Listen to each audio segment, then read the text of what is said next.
cliente llegar a ese punto, que no es de alta accesibilidad o no es de una ubicación privilegiada para lo que es el consumo, en el caso de un restaurante.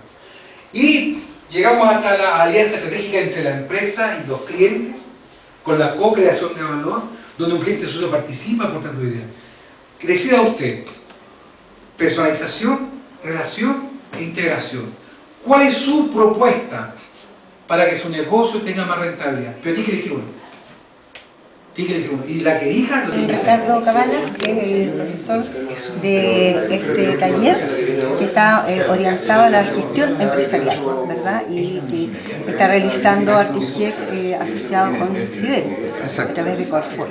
Ricardo, ¿cuál es básicamente la idea que tienes una vez que haya terminado esto? ¿Qué esperas que los alumnos participantes de este taller hayan aprendido?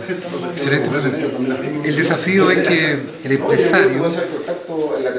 se motive e incorpore ciertas capacidades para poder implementar las ideas que estoy transmitiendo en el taller, y al implementarlo en sus negocios ellos observen evidencias claras de mejor venta, de mayor rentabilidad, de mayor fidelización de los clientes e inclusive de mayor felicidad en lo que ellos mismos están realizando, ¿verdad? Porque un negocio rentable sin que el empresario sea feliz no es un negocio que tenga valor sustentable en el tiempo.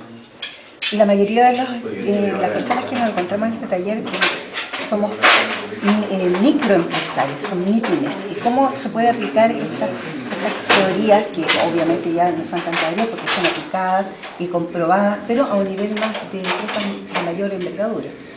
El desafío ahí es, ¿no es cierto?, que cada empresario entienda que no es un tema de tamaño, sino es un tema de coraje. Si tienen el coraje y la pasión para poder hacer los ajustes necesarios, adaptarlo a la realidad del tipo de mercado donde están desarrollándose, a la industria donde están participando, al tipo de cliente, entonces es muy probable que yo diría que gran parte de los modelos que yo he tratado de explicar, ellos lo pueden aplicar de forma paulatina. Porque no tienen todavía tal vez las mismas tecnologías en muchos casos y tampoco el recurso humano disponible para que esto pueda ser empleado totalmente. Pero sí, yo estoy convencido, porque yo fui microempresario, que es aplicable y da resultados. Y en estos tiempos de tanta competencia, de tanto comercio, de tanta oferta, ¿cuáles podrían ser los tips más importantes que nos podrían quedar a través de este taller de gestión empresarial? Mira, número uno, hay una hipercompetencia y eso nos hace asumir con mucha realidad que la primera tarea del empresario es diferenciarse. Y la diferenciación se logra a través de la innovación. Y la innovación incremental, que está a la mano de un empresario MIPYME, se debe realizar en conjunto con personas, con su gente y en conjunto con el cliente. Por lo tanto, me diría yo que es el primer tips. El segundo tip está en función, ¿no es cierto?, de asumir que cada empresario tiene una pasión inicial con la cual inició ese emprendimiento. Pero esa pasión tiene que alimentarse constantemente. Y para realimentarlo, no solamente es suficiente la rentabilidad del negocio, también es necesario tener una convicción de que ese negocio satisface las expectativas personales de esa familia empresarial.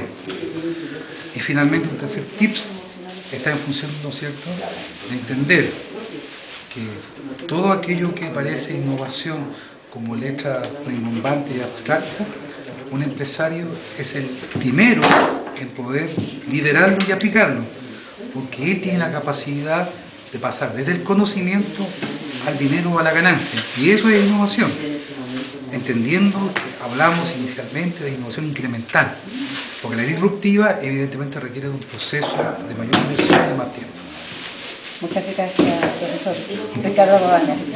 Gracias.